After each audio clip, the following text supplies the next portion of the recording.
It may be tempting to think that Hollywood today has reached its lowest point in regard to its ethics and those of its stars. Unfortunately, it seems that the movie business has attracted scandal since its birth. Back then, without social media and tabloids, things were expertly covered up, and old Hollywood was able to keep its charm and grace without anyone finding out what was really happening. Let's reveal their dark sides today. Number 10. Charlie Chaplin. For most people, Charlie Chaplin is a symbol of silent film brilliance.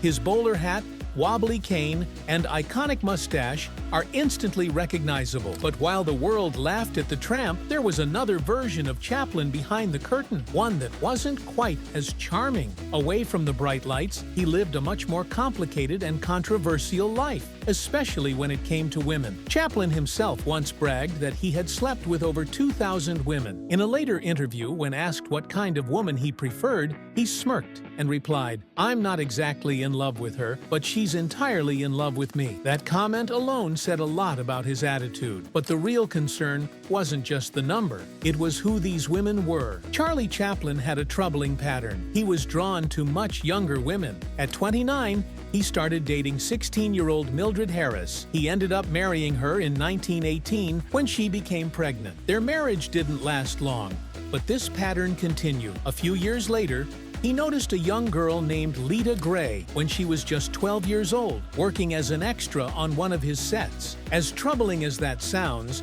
he waited until she was 15 or 16, then got her pregnant. To avoid scandal and possibly jail, he married her in secret in Mexico in 1924. That marriage was a mess. The divorce that followed turned into a public disaster, with Lita accusing Chaplin of emotional abuse and even disturbing behavior. The press had a field day, and for the first time, Chaplin's private life clashed with his public image. But the most jaw-dropping moment came when Chaplin, at age 54, married 18-year-old Una O'Neill in 1943. She was the daughter of playwright Eugene O'Neill and barely out of school. Many were shocked, including her father, who cut all ties with her. Still, this marriage lasted. They had 8 children together, and Chaplin seemed to finally settle into something like a family life. But the public never quite forgot the pattern: his pursuit of teenage girls and the whirlwind relationships that followed. Behind the slapstick,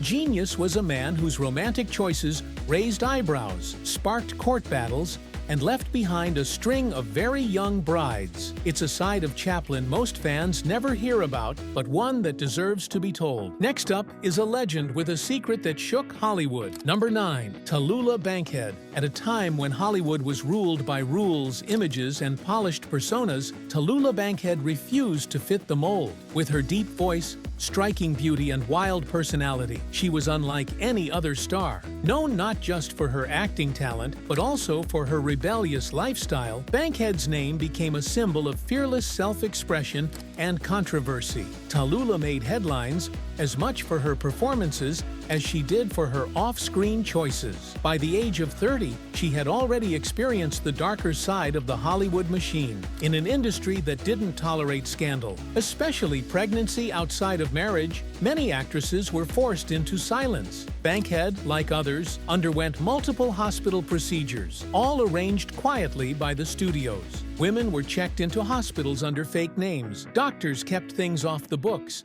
and no visitors were allowed. It was Hollywood's hidden reality, and Tallulah lived through it all. Despite this, she remained outspoken and unfiltered. She once accepted a marriage proposal simply because, as she joked, "He's the only one who ever asked me." The marriage didn't last long, and her romantic relationships, often with both men and women, continued to grab attention. Her behavior was bold even by modern standards. She reportedly welcomed guests without bothering to dress, and even once shocked a Broadway audience with a wardrobe mishap that became legend. According to one story, that single moment led to a priest and several nuns walking out mid-performance. Bankhead's charisma was magnetic, but behind the wild stories was someone who lived with real regrets. Later in life, after a health issue led to surgery that left her unable to have children, she expressed sorrow over decisions she made in her younger years. It was a rare moment of vulnerability from a woman who had lived most of her life on her own terms. In a time when female stars were expected to be quiet and obedient, Tallulah Bankhead broke every rule. She didn't hide who she was, even when it cost her roles or relationships. Her story is a reminder of how old Hollywood often demanded perfection from its stars, while hiding the personal pain they carried behind the scenes. Bankhead's life was loud, colorful, and full of extremes, and while her legacy is complicated, it's impossible to forget. The next story takes us even deeper into the shadows of fame. Number 8. Errol Flynn. In the glamorous world of the 1930s and 40s Hollywood, Errol Flynn stood tall as one of the biggest stars. Known for swashbuckling roles in Captain Blood and The Adventures of Robin Hood, he was the face of charm, danger, and old-school movie magic. But behind the silver screen, Flynn's off-camera life was full of whispers and controversies that wouldn't stay buried forever. He had a reputation as a Hollywood playboy, and while fans brushed it off as part of his allure, things took a serious turn in 1942. At the height of his career, Flynn was taken to court after a young aspiring actress, just 17 at the time, accused him of misconduct. According to her account, they met at a party where she felt unwell after drinking. Flynn reportedly offered to help, but the situation quickly took a different turn. The story made headlines across the nation, and suddenly, the dashing movie hero found himself fighting for his reputation in court. Despite the attention and seriousness of the claims, the trial took a surprising turn. Observers said the jury seemed mesmerized by Flynn, one even noting the jury just sat and looked adoringly at him as if he was their son or something. In the end, Flynn was found not guilty, but the controversy left a lasting cloud over his image. His bold public quote at the time, "I like my whiskey old and my women young," didn't help his case and raised more eyebrows. What's even more unsettling is that during the course of the trial, Flynn began a relationship with a 19-year-old who would later become his wife. It seemed that, despite everything, he continued to surround himself with much younger women. In fact, by the time he passed away in 1959, at the age of 50, he was reportedly in a relationship with someone he had first met when she was just 15. Although Hollywood at the time was known for covering up the off-screen lives of its stars, Flynn's case couldn't be entirely swept under the rug. His charm and fame had once protected him, but in hindsight, many fans look back on his story with discomfort. While his on-screen legacy remains, the darker elements of his personal life show how even the biggest stars had shadows the public never fully saw, until it was too late. And just when you think it can't get crazier, we have number 7, Spade Cooley. In the 1940s and 1950s, he was everywhere, on stage, in movies, and even hosting his own TV show. To the public, he was a star with a glittering smile and a voice that could charm millions. But behind the fame, Spade was battling personal demons that would eventually lead to one of the most heartbreaking scandals in music history. As Cooley's fame grew, so did his struggles. Friends and family described him as someone who had difficulty handling the pressures of celebrity life. Over time, he became increasingly anxious, controlling, and quick to anger. At home, things were far from the glamorous life he presented on camera. His marriage to Ella May, his second wife, had become tense and full of mistrust. Then came April 3rd, 1961, a day that would leave a lasting mark not just on Cooley's life, but on his entire legacy. That day, the couple had a serious confrontation. What happened next would become the center of national headlines. After the incident, Spade told authorities that Ella May had simply fallen in the shower. But when his teenage daughter, Melody, stepped forward, the story took a dramatic turn. Melody courageously took the witness stand and recounted what she had seen, painting a very different picture. Her words brought silence to the courtroom, and many observers felt the emotional weight of her testimony. Her account played a crucial role in the jury's final decision. In August 1961, Spade Cooley was found guilty of first-degree murder and sentenced to life in prison. It became one of the most talked-about legal cases of the time, drawing massive public attention. For a man who once captivated audiences with charm and music, it was a stunning downfall. Yet, even in prison, Cooley's story didn't end quietly. After serving 9 years, he was granted a short leave to perform at a benefit concert. It was a small glimpse of his old life, a moment back in the spotlight. But just before stepping on stage, Cooley suffered a heart attack and passed away. At the time, then Governor Ronald Reagan was reportedly considering granting him a pardon, but Cooley never lived to see it happen. His story remains one of the most shocking in entertainment history, a chilling reminder that the brightest stage lights can sometimes hide the darkest personal truths. Behind the fame, Spade Cooley was a man at war with himself, and in the end, that battle cost him everything. Here comes another name that proves fame comes with a price. Number 6. Rock Hudson. From the outside, Rock Hudson had it all: towering good looks, a smooth voice, and the charm that made him one of the most desirable leading men of the 1950s and 60s. To millions of fans, he was the face of classic romance in Hollywood. But behind the smile and polished screen presence was a man living in constant fear, the fear of the truth coming out. In a time when being openly gay could destroy a career overnight, Hudson carried a secret that weighed heavily on him. While audiences swooned over his roles in romantic dramas and comedies, Hudson was living a very different life behind closed doors. Studio executives,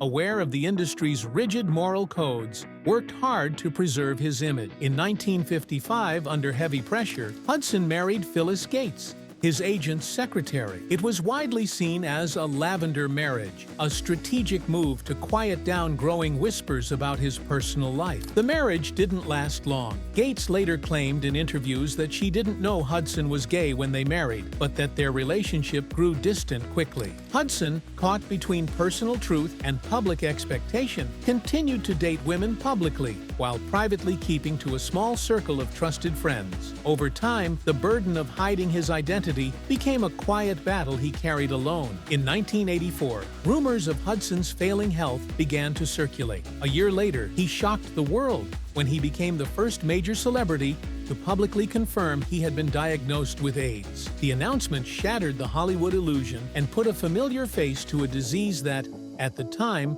was heavily stigmatized and deeply misunderstood. Hudson's revelation did more than make headlines. It humanized the AIDS crisis. His former co-star, Doris Day, later said in interviews that she had no idea about his illness until the very end, but admired his bravery in going public. As Hudson's health declined, he stayed largely out of the spotlight, eventually passing away in October 1985. His death sparked a national conversation. For the first time, many people realized that AIDS didn't just affect one group, it was real, close, and heartbreaking. Hudson's life, full of cinematic love stories, ended with one of the most powerful truths of all, that living a lie, no matter how glamorous the stage, comes at a cost. The next on our list is Number 5. Jean Harlow. She was the original blonde bombshell, a name that lit up marquees and magazine covers. But behind Jean Harlow's platinum smile was a life filled with quiet heartbreak, unanswered questions, and one of old Hollywood's deepest mysteries.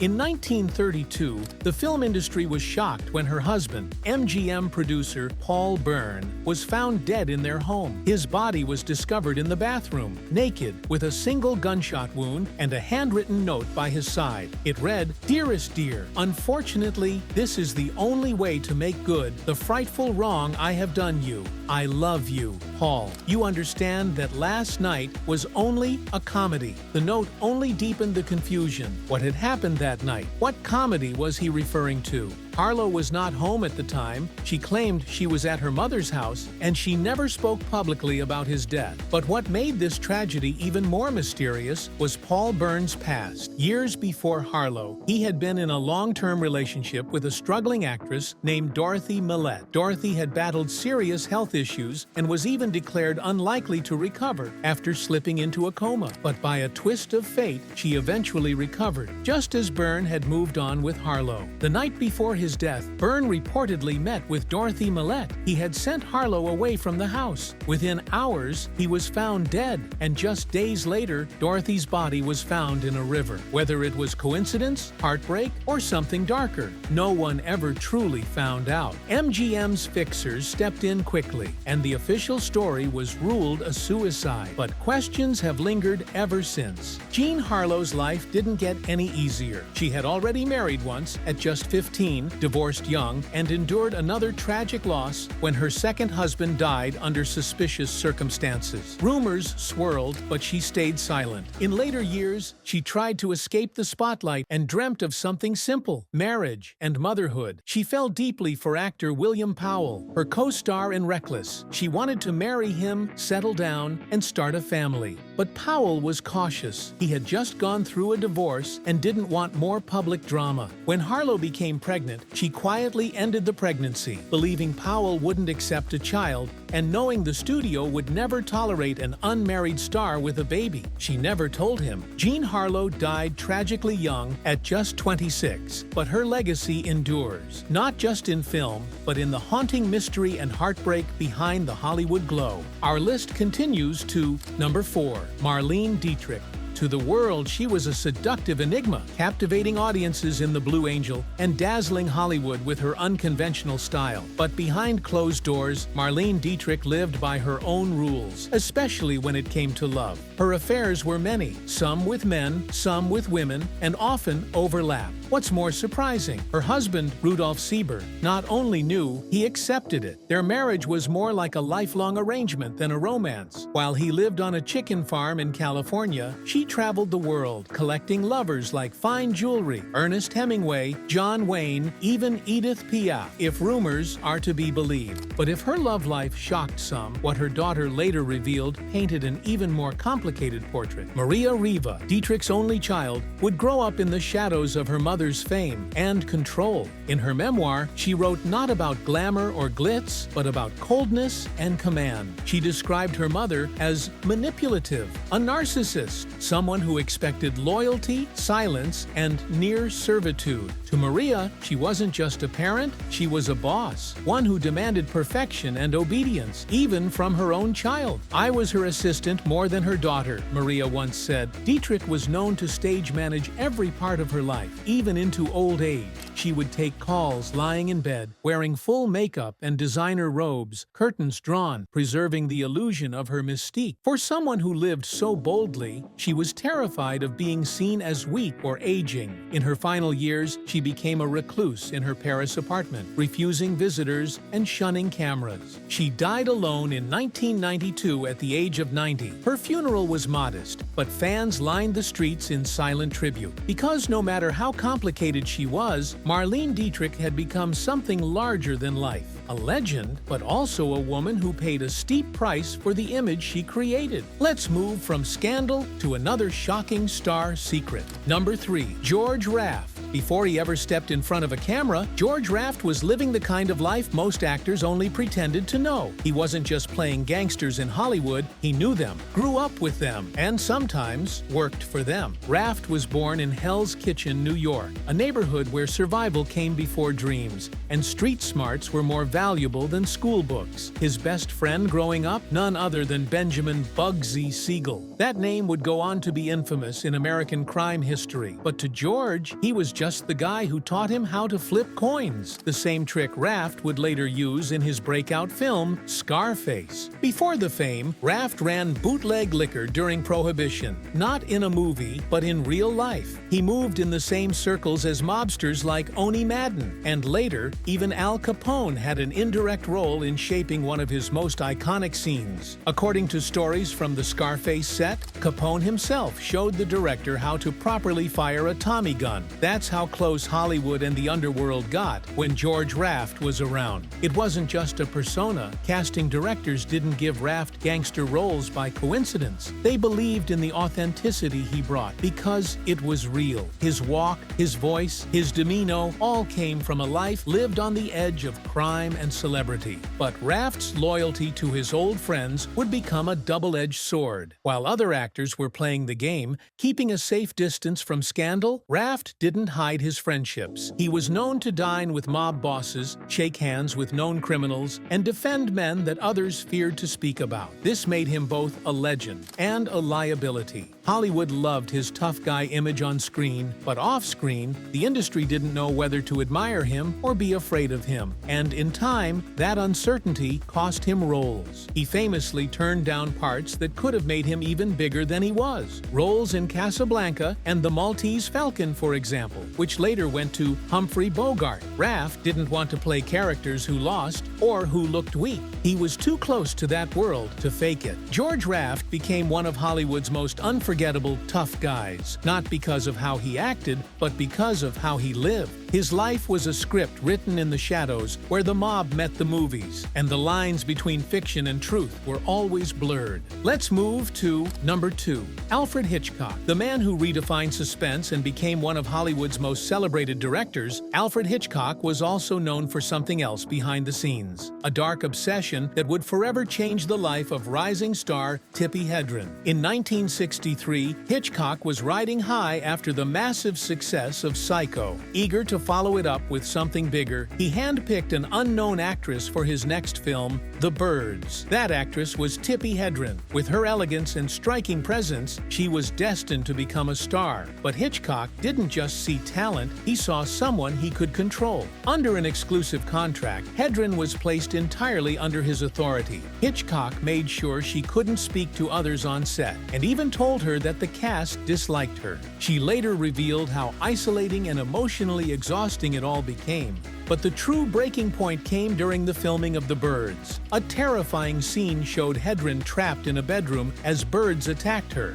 What the audience didn't know was that Hitchcock had chosen to use real birds, not props. For 5 grueling days, live birds were tied to her costume with elastic bands. They scratched, pecked, and clawed at her for take after take. Eventually, one bird came so close to her eye that filming had to stop. She was rushed off set, emotionally and physically shattered. Hedren believed it wasn't just for realism, it was personal, a twisted form of punishment. She had rejected Hitchcock's repeated advances, and now he was using his power to make her pay. She finally stood up for herself. She confronted him, furious, exhausted, and fearless, and called him out for what he was. According to Hedren, that moment sealed her fate. Hitchcock refused to cast her in anything else, but because of the contract, he also blocked her from working with other directors. She was trapped in Hollywood limbo. Her performance in The Birds earned wide praise, and when an award came her way, Hitchcock didn't allow her to attend the ceremony. He allegedly even interfered behind the scenes to stop her from receiving an Oscar nomination. Tippi Hedren would go on to work again, but her career never reached the heights it could have, not because of a lack of talent, but because of the silent war waged against her by the man who had once called her his discovery. It's a reminder that sometimes the scariest thing about a suspense film isn't what's on the screen.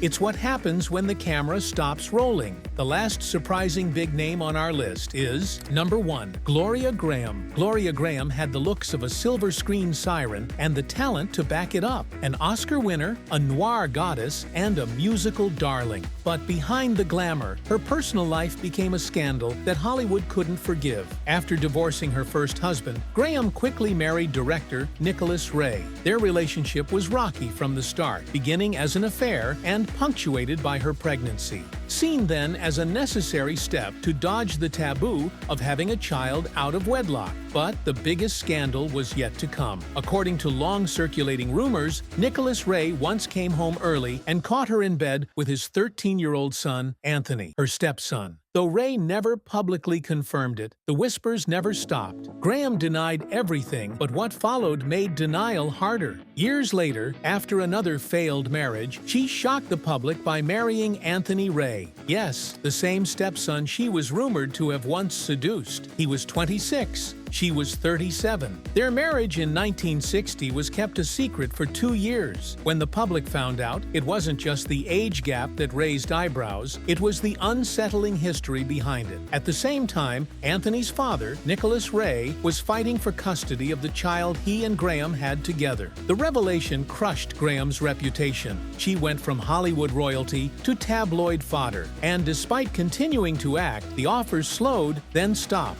Her name was no longer associated with brilliance. It was associated with betrayal and scandal. Ironically, her marriage to Anthony Ray lasted over a decade, longer than her other unions. But by then, the damage to her image had been done. She spent her later years doing theater in relative obscurity, far from the limelight she once lit up. So, which star shocked you the most? Personally, I've always admired Jean Harlow's charm, but her heartbreaking story really caught me off guard. Let me know your favorite and the biggest surprise in the comments below. Don't forget to like, subscribe, and hit that bell for more untold Hollywood truths.